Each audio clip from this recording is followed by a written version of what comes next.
అన్ని సామాజిక వర్గాలకు సంబంధించిన సంఘాల ప్రతినిధులు పెద్దలు దామోదర్ రాజనరసింహ గారి నేతృత్వంలో పిసిసి అధ్యక్షుడు మహేష్ కుమార్ గౌడ్ గారు, మా విప్పు అట్లూరు లక్ష్మణ్ గారు, మా శాసనసభ్యులు, మా మంత్రివర్యులు పొన్నం ప్రభాకర్ గారు, పెద్దలు కడియం శ్రీహరి గారు, మీరందరి కార్యక్రమంలో పాల్గొని ప్రభుత్వాన్ని నన్ను ఒక్కడినే అభినందించడం కాదు, కాంగ్రెస్ ప్రభుత్వాన్ని రాహుల్ గాంధీ గారిని మీరు పెద్ద ఎత్తున చప్పట్లతో అభినందించారు.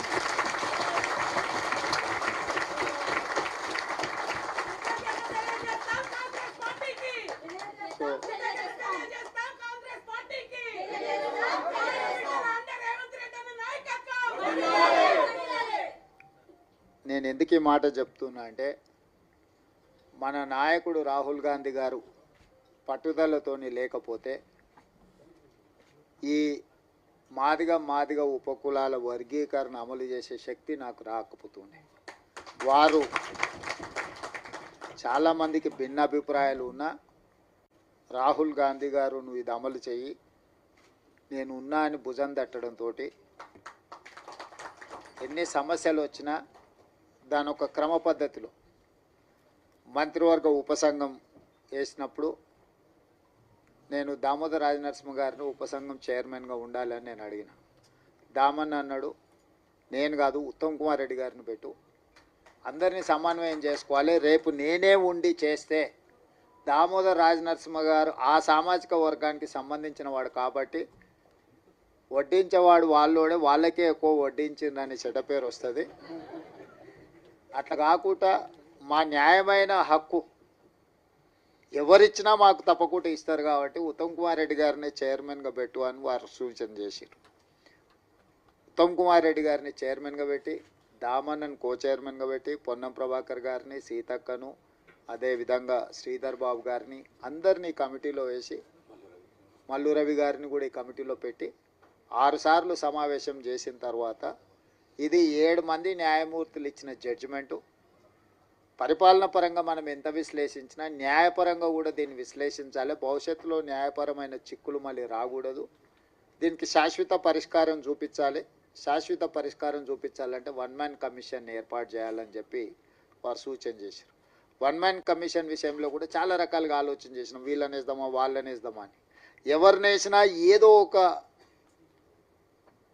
అనుమానమో ఏదైనా అంశాలలో ఏదైనా ఆపాదిస్తే అది ఇబ్బందికరం అవుతుందని షమీమ్ అఖ్తర్ అత్యంత నిజాయితీపరుడు, ఈ వర్గాల ఏ వర్గానికి కూడా ఏ వైపు తీసుకోవాల్సిన అవసరం లేనివాడు.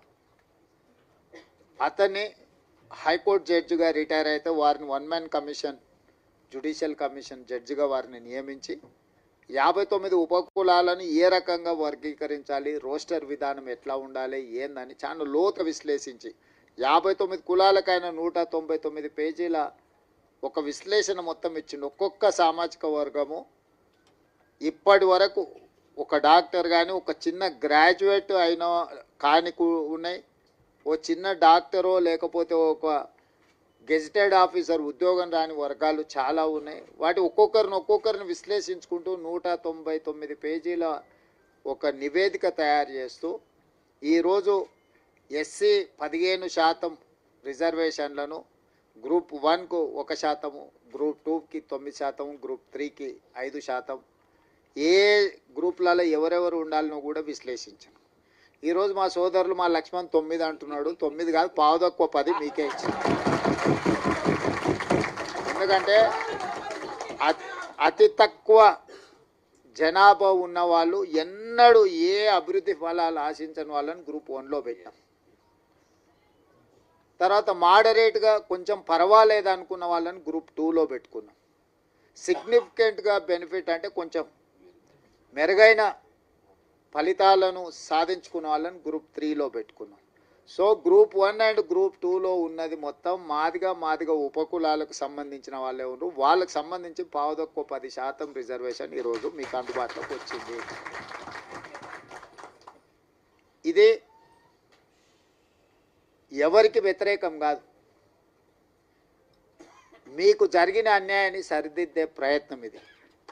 ఈ సరిదిద్దే ప్రయత్నం చట్టపరంగా న్యాయపరంగా సుప్రీంకోర్టు నుంచి మొదలు పెడితే వన్ మ్యాన్ కమిషన్ వరకు మీ పట్ల సానుభూతితో ఉండడం, ప్రధానంగా కాంగ్రెస్ పార్టీ రాహుల్ గాంధీ గారు ఎట్టి పరిస్థితుల చేయాలన్న ఆలోచన ఉండడం, దాన్ని వేగంగా నేనున్నా కాబట్టి మీకు అమలు చేసిన.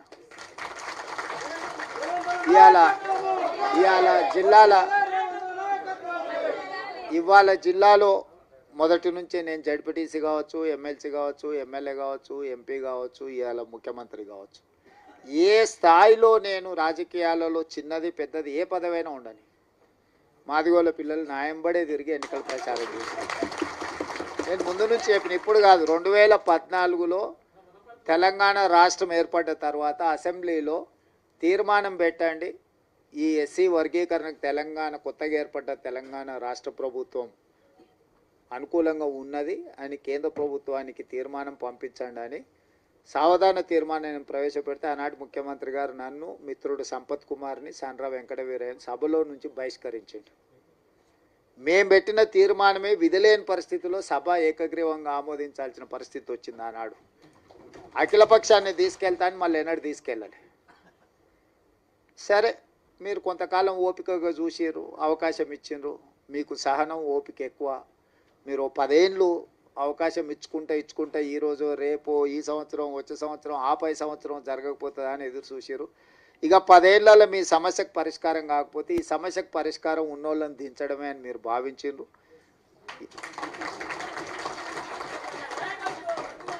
మీరు అవకాశం ఇస్తే మొదటి సంవత్సరంలోనే సుప్రీంకోర్టులో జడ్జిమెంట్ వచ్చిన, సుప్రీంకోర్టులో కేసులు సంవత్సరాల కొద్ది వాయిదా పడుతుంటే నేను అయిన తర్వాత దామన్నని పిలిచిన, మన ఎమ్మెల్యేలు అందరిని పిలిచిన.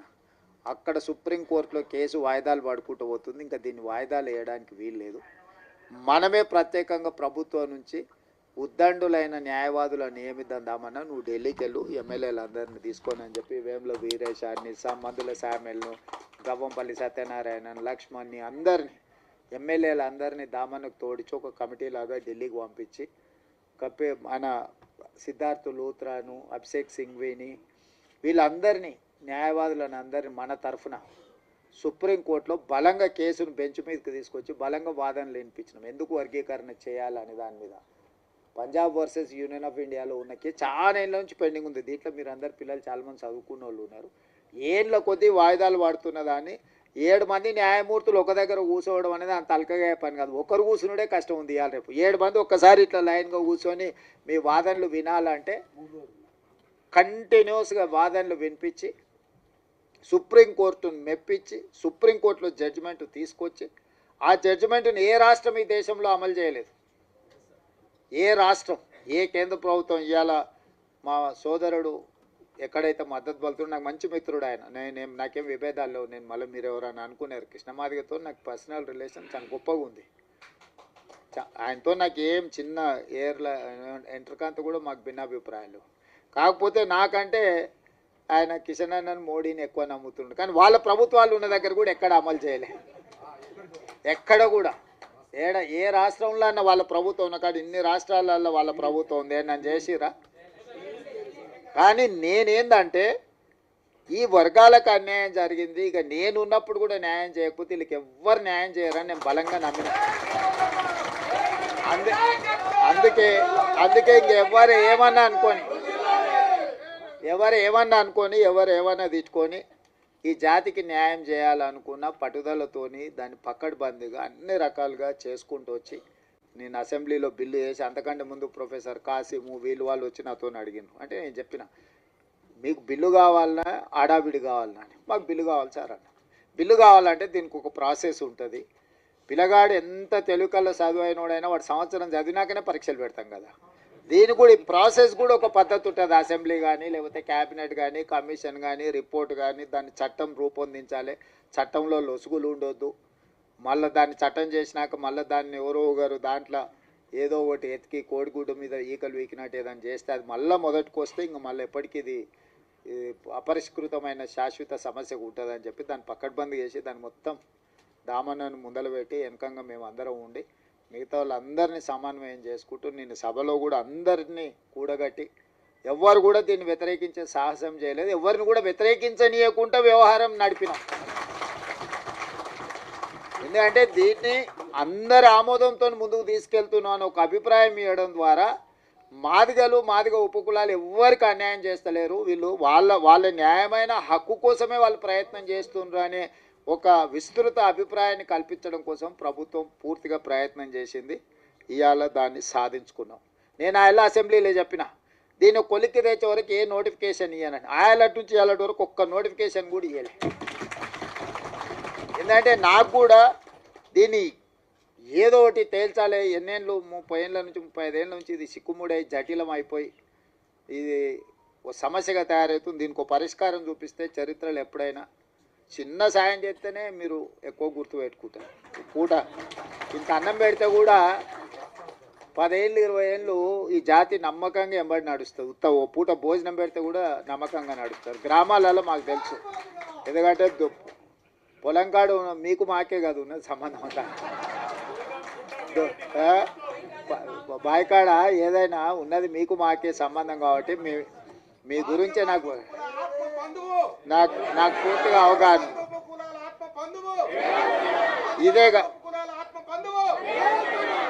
ఇదే కాకుండా నేను అయిన తర్వాత state election commissioner Ismail Pullaiah గారి కూతురు రాణి కుమిదిని మాదిగా ఆడబిడ్డని నేను వేసిన.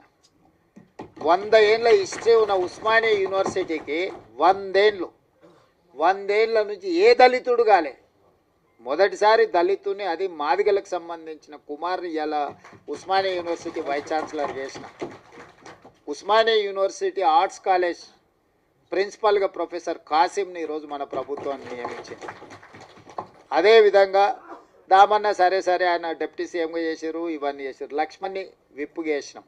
అదేవిధంగా మనము రాజీవ్ గాంధీ IIIT బాసరకు మనం మాదిగా వైస్ ఛాన్సలర్ని మనం నియమించుకున్నాం. పబ్లిక్ సర్వీస్ కమిషన్లో పాల్వాయి రజనీ కుమార్ని ఈరోజు మెంబర్గా మాదిగా ఆడబిడ్డని ఈరోజు విద్యా కమిషన్ వేస్తే చారగొండ వెంకటేష్ని వేసినాం. ప్రొఫెసర్ పురుషోత్తం గారిని రిటైర్ అవ్వగానే ఇమ్మీడియట్గా హయ్యర్ ఎడ్యుకేషన్లో వైస్ చైర్మన్గా నియమించుకున్నాం. అదే సరే సీఎం ఆఫీస్ సరే టికెట్ల విషయంలో సరే అంటే నేను ఎందుకు ఇవన్నీ మీకు చెప్తున్నా అంటే గతంలో మీకు చిన్న అవకాశం రావడానికి చాలా కష్టం ఉండే. ఇవాళ state election commissioner, Osmania university, Rajiv Gandhi IIIT, higher education, విద్యా కమిషన్, పబ్లిక్ సర్వీస్ కమిషన్, ఎక్కడైనా నాకు ఏ అవకాశం వచ్చినా ఎవరు ఏమని అనుకొని వీళ్ళకి ఈసారి చేయాల్సిందే అని చెప్పి అవసరమైతే మా వాళ్ళని పక్కన పెట్టి కూడా మీ వాళ్ళకి చేసిన. ఎందుకంటే మీకు నష్టమైంది కాబట్టి వీళ్ళందరినీ మేలు చేయాలి, మేలు చేస్తే ప్రయోజనం ఉంటుంది, మీరందరూ బాగుపడాలని నా సూచన ఒక్కటే, అవకాశం వచ్చినప్పుడు నిలబెట్టుకోండి, దాన్ని 10 మందికి సాయం చేయడానికి ఉపయోగించండి. మన వాళ్ళకి ఏమవుతుందంటే మీకైనా మాకైనా రాగానే జర పుర్సత్ అయిపోతాం, మనం జర రిలాక్స్ అయిపోతాం, జర దావతులకు గివతులకు ప్రాధాన్యత ఇస్తాం. దాంతో ఏమవుతుందంటే చూసినావా వీళ్ళకి అవకాశం ఇస్తే నిలబెట్టుకోలేదు, వీళ్ళకి అవకాశం ఇస్తే గిట్ల చేసిరు, వీళ్ళకి అవకాశం ఇస్తే గట్ల చేసిరు అని ఎదురుగున్నోళ్ళు మన వెనకంగా మాట్లాడుకుంటారు. అందుకోసం నేనేమంటున్నా అంటే ఈ అవకాశం వచ్చిన వాళ్ళు కానీ రేపు భవిష్యత్తులో ఈ ఉద్యోగాలలో డాక్టర్లుగా, లాయర్లుగా, ఇంజనీర్లుగా, IASలుగా, IPSలుగా మన పిల్లలు ఎవరైనా చివరికి హోంగార్డ్ కానీ కానిస్టేబుల్ కానీ 10 మందికి సాయం చేసేటట్టు మనం దీన్ని నిలబెట్టుకుంటే ఏమవుతుంది అంటే ఇంకో 10 అవకాశాలు వస్తాయి. మనం అవకాశం ఇచ్చినప్పుడు దీన్ని సరిగ్గా మనము ప్రజల ముందర కొంచెం మన గౌరవం పెరిగేటట్టు మనం వివరించకపోతే ఇక వీళ్ళకి ఇస్తే గింతేనా, వీళ్ళు మారరు, వీళ్ళు గిట్లనే ఉంటారు అంటే నేను జర ఓపెన్ అయ్యి చెప్తున్నా, మీతో ఎందుకు చెప్తున్నానో దీన్ని అర్థం చేసుకోరి. అంతా బాగుందని చెప్పి మీకు చేతులు కలిపి ఫోటో దిగి పంపొచ్చు, కానీ దానివల్ల పూర్తి స్థాయి ప్రయోజనం లేదు. మనకి ఏ అవకాశం వచ్చినా దాన్ని నిలబెట్టుకొని అరే వీళ్ళకి ఇస్తే సమర్థులే, బాగా చేస్తారు, 10 మందికి ఉపయోగపడతారు, జర పద్ధతి మీద ఉంటారని మనం నిరూపించుకుంటే ఏమైందంటే ఇంకో 10 అవకాశాలు కొత్త వాళ్ళకి వస్తాయి. మనం దాన్ని ఆ అవకాశాన్ని మనం సరిగ్గా ఒడిసి పట్టుకోకపోతే ఏమవుతుందంటే ఎక్కడో ఒక దగ్గర వీళ్ళకి ఇస్తే గిట్టనే చేస్తారా అని మీకు మాకు ఆ చెడ్డ పేరు రావద్దు. అందుకోసమని ఇచ్చిన అవకాశాలు వీడు ఇచ్చిన వాళ్ళకే కాదు, రేపు వచ్చే అవకాశాలలో ఏ ఉద్యోగం వచ్చినా ఎవరన్నా మనోళ్ళు వస్తే కూర్చోబెట్టి మర్యాద ఇచ్చి పని ఉంటే చేసి పెట్టురు, లేకపోతే వాళ్ళకు సలహా ఇయ్యరు. ఒకసారి వాళ్ళకి తెలియదు పాపం, ఎక్కడి నుంచో కింద నుంచి కష్టపడి వస్తాడు. వాళ్ళకి తెలియక ఏదన్నా అట్లా ఇట్లా కొంచెం మాట్లాడతారు, వాళ్ళు కూర్చోబెట్టి మాట్లాడేది నేర్పాలి, పని ఎట్లా చేసుకోవాలో నేర్పాలి, ఈ పని ద్వారా 10 మందికి ఎట్లా మనము సాయం చేయాలో కూడా వాళ్ళకి కొంచెం ఓపిక తెచ్చుకొని నేర్పాలి. మేము అయిపోయినాం కాబట్టి మేము ఇంకా మిగతా వాళ్ళకి మేము పెద్దగా చెప్పము అనే విధానం మనకు ఉండొద్దు. ఎందుకంటే ఇది ఒక గొప్ప అవకాశం. ఈ గొప్ప అవకాశాన్ని 10 మందికి ఉపయోగపడే విధంగా చేయండి. ఏది ఉన్నా నేను ఉన్నంత వరకు మీ ఓడే ఉన్నాడు అనుకోండి కుర్చీలో. ఎందుకు చెప్తున్నా అంటే నాకేం ఇంటికి తీసుకుపోయేది ఏంది లేదు. నేను ఏది నా ఇంటికి తీసుకుపోను. 10 మంది ఇబ్బందులు ఉన్న వాళ్ళకి సాయం చేయడానికి నేను ఉన్నా. నాకు పేరు తప్ప ఇంకేంది లేదు. అరే నన్ను కనిపిస్తే మీరు నమస్కారం పెడితే నాకు సంతోషం అవుతుంది. అయితే అరే మా కన్న చేసి నమస్తే అన్న, నన్ను గుర్తుపట్టకపోయినా నేను మిమ్మల్ని గుర్తుపట్టకపోయినా నమస్తే పెడితే నేను చేసిన పనికి నాకు సంతోషం కలుగుతుంది. నేను అంతమించి మీ నుంచి ఏం ఆశిస్తలేదు. ఆయన సతీష్ మాదిగా నేను పొట్టేలు కోసి దావతీయమని కూడా నేనేం అడుగుతలేదు. ఆయన కూడా అప్పుడప్పుడు చెప్తుంటా కానీ వినడు, అప్పుడు అట్లా ఇట్లా చేస్తుంటాడు. ఆయన దృష్టిలో పెట్టుకొని ఇప్పటి దగ్గర చెప్పిన, సిలక్కి చెప్పినట్టు చెప్తినరా నాయన నీకెందుకు నేను ఉన్నా కదా అని అంటే ఉన్నట్టు ఉంటాడు, అప్పుడే అట్లా పోయేస్తాడు.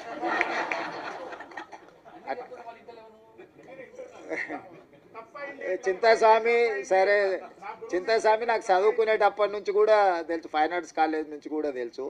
మన వాళ్ళకి ఏంటంటే ఆవేశం ఎక్కువ, కొంచెం ఆలోచన తక్కువ చేస్తారు. ఆవేశంలో ఆలోచన రాదు ఎవరికైనా, ఎవరికైనా, నాకైనా మీకైనా ఎవరికైనా. ఆవేశంలో తీసుకున్న నిర్ణయం అక్కడికి రాదు. ఆవేశాన్ని తగ్గించండి, ఆలోచన వెంచూరి, వచ్చిన అవకాశాన్ని సద్వినియోగం చేసుకొని ఈ ప్రభుత్వం మీకు అండగా నిలబడుతుంది. మీ మంచి కోసం పనిచేస్తే మీ వెల్ఫేర్ కావచ్చు, మీ డెవలప్మెంట్ కావచ్చు, పిల్లలకి చచ్చిపోయిన వాళ్ళు లేకపోతే బాధితుల కుటుంబాలకి ఇంతకుముందే ఇచ్చిండ్రు. బుడగ సంఘాల నుంచి వీళ్ళందరికీ ఇల్లు లేని వాళ్ళు ఉన్నారు, అందరికీ ఈసారి ఇల్లు ఇచ్చే బాధ్యత నాది. మీ అందరినీ మీ వెల్ఫేర్ కోసం, మీ డెవలప్మెంట్ కోసం, మీ ఎడ్యుకేషన్ కోసం పర్ఫెక్ట్గా గవర్నమెంట్ చేస్తుంది. ఓ రోజు ఆలస్యం కావచ్చు, నాకు 100% ఇవ్వాలని ప్రేమ ఉన్న ఓసారి అవకాశం రాదు. దాని అర్థం మీకు ఇవ్వద్దని కాదు. దానికి కొంచెం ఓపిక, కొంచెం వ్యవహారం, కొంచెం పద్ధతి మీద మనం చేసుకుందాం. మీరందరూ ఎవరితో కొట్లాడకరి, మీరు ఎవరితో వాదించాల్సిన పని లేదు, ఎవరితో కొట్లాడాల్సిన పని లేదు. మీ పని మీకు జరుగుతుంది. జరగడానికి ఇంతమంది ఉన్నాం మేము ఈడ. మీకు ఏం కావాలో చేసి పెట్టడానికి మేము ఉన్నాం, చేసి పెడతాం. మంచిగా చేసుకొని నిలబెట్టుకోండి. పిల్లల్ని మంచిగా కోచింగ్ సెంటర్లకు పంపించుర్రి, ప్రిపేర్ చేయండి, పాస్ చేయించుండ్రి. వాళ్ళకి ఎడ్యుకేషన్కి ఏం కావాలనో, వాళ్ళ కోచింగ్లకు ఏం కావాలనో కూడా ఫర్దర్గా చేద్దాం. ఎందుకంటే ఇప్పుడు వరుసగా నోటిఫికేషన్లు వస్తాయి. ఈ నోటిఫికేషన్లో పిల్లలు సెలెక్ట్ కాకపోతే మనం ఇచ్చిన ప్రయత్నం అంత ఏంది? బ్యాక్లాగ్ పోస్టులు ఎందుకు ఉండాలి? పిల్లల్ని చదివించుర్రి. వాళ్ళ చదువులకు కావాల్సిన, వాళ్ళ కోచింగ్లకు కావాల్సిన ఏమున్నాయి, ఫారెన్ పంపించడానికి స్కాలర్షిప్లు ఉన్నాయి, అన్నీ ఇస్తా. పిల్లల్ని పంపించురు, బయటికి పంపించరు. ఎంతసేపు మన ఊర్లోనే మనం ఉండి, మన ఇళ్ళలోనే మనం ఉండి, మన దగ్గరనే ఉండి, ఇక్కడనే మనం ఇందులోనే ఇది చేయకంటే కొంతమంది చదువుకున్న వాళ్ళు చిన్న బయటకు పోతుంటే వాడు పెద్దోడు అవుతాడు, ఎదుగుతాడు, సమాజానికి ఉపయోగపడతాడు. వాడిని చూసి ఇంకో 4 తయారవుతారు. అరే మావాడు అమెరికాకు పోయి మేము కూడా పోతుంటాం, వాడు పోయినోడు 4 తీసుకుపోతాడు. ఒకరు పోయినరా అనుకో, 4 తనకు తెలిసిన వాళ్ళే తీసుకుపోతాడు కదా. అట్లనే మన దాంట్లో కూడా ఎవరైనా పోయేది ఉంటే కొంచెం భుజం దాటూరి చేయరి, ఏ పని ఉన్నా వచ్చి చేయించుకొని పోండి. మీ అందరిని చూసి నాకు మంచి సంతోషమైంది. మీరందరూ అండగా నిలబడి.